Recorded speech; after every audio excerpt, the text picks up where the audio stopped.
Isu pemakzulan Wakil Presiden Gibran Rakabuming Raka yang digulirkan oleh Forum Purnawirawan Prajurit TNI sempat menghebohkan jagat media beberapa hari yang lalu. Pada awal Juni tahun 2025, forum ini telah secara resmi mengirimkan surat kepada pimpinan MPR, DPR, dan DPD yang berisi permintaan untuk segera memproses pemakzulan terhadap Wakil Presiden. Dasar tuntutan mereka adalah proses pencalonan Gibran yang dinilai cacat hukum dan moral.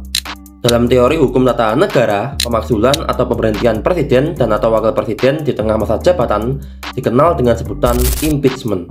Pemakzulan atau impeachment bukan kejadian atau peristiwa biasa, tapi sebagai suatu political earthquake dan extraordinary political event karena menerobos karakter tetap atau victim dalam masa jabatan presiden dan atau wakil presiden.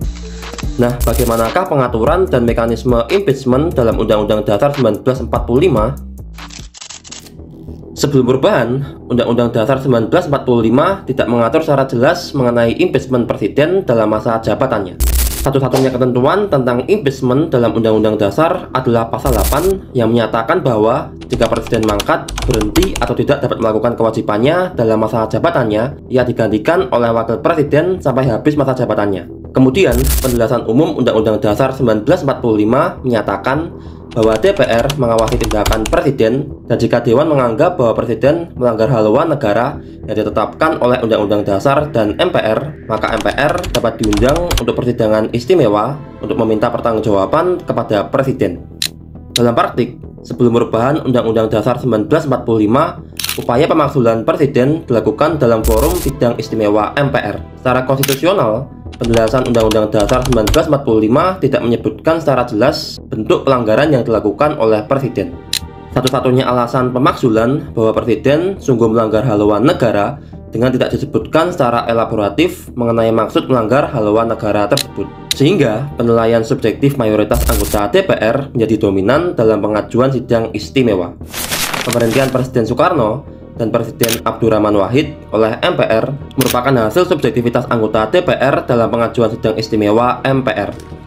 Untuk menghindari ketidakjelasan tersebut serta memperkuat sistem pemerintahan presidensial, materi impeachment atau pemberhentian presiden menjadi salah satu materi pokok dalam amandemen Undang-Undang Dasar 1945. Setelah amandemen, khususnya amandemen ketiga, konstitusi telah memuat syarat pemakzulan yang lebih jelas dan ketat. Pasal 7A Undang-Undang Dasar 1945 pasca amandemen menyatakan bahwa presiden dan atau wakil presiden dapat diberhentikan dalam masa jabatannya oleh MPR atas usul DPR dengan alasan yang pertama, apabila terbukti telah melakukan pelanggaran hukum berupa pengkhianatan terhadap negara, korupsi, penyuapan, tindak pidana berat lainnya, atau perbuatan tercela. Dan kedua, apabila terbukti tidak lagi memenuhi syarat sebagai presiden dan atau wakil presiden.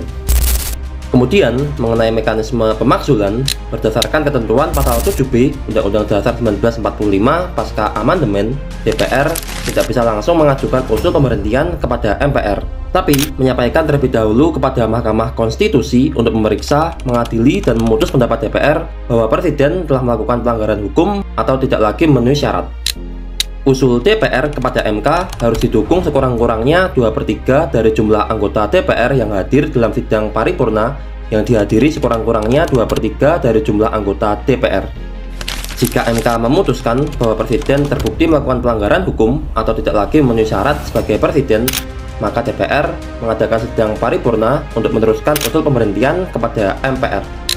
Kemudian, dalam waktu 30 hari sejak menerima usul DPR, MPR wajib menggelar sidang istimewa untuk memutus usul DPR.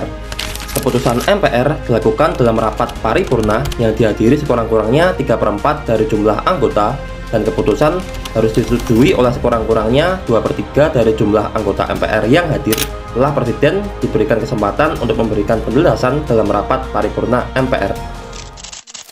Setelah amandemen Undang-Undang Dasar 1945, ketentuan mengenai impeachment menjadi lebih jelas dan konkret daripada sebelum amandemen. Dengan perubahan, nasib buruk yang pernah menimpa Soekarno dan Abdurrahman Wahid diharapkan tidak akan terulang lagi karena proses pemakzulan setelah amandemen tidak semata-mata tunduk pada mekanisme politik, tetapi harus melalui penilaian secara hukum di MK untuk menilai alasan pemakzulan yang diajukan oleh DPR. Nah, menurut kalian gimana? Silahkan drop di kolom komentar dan terima kasih.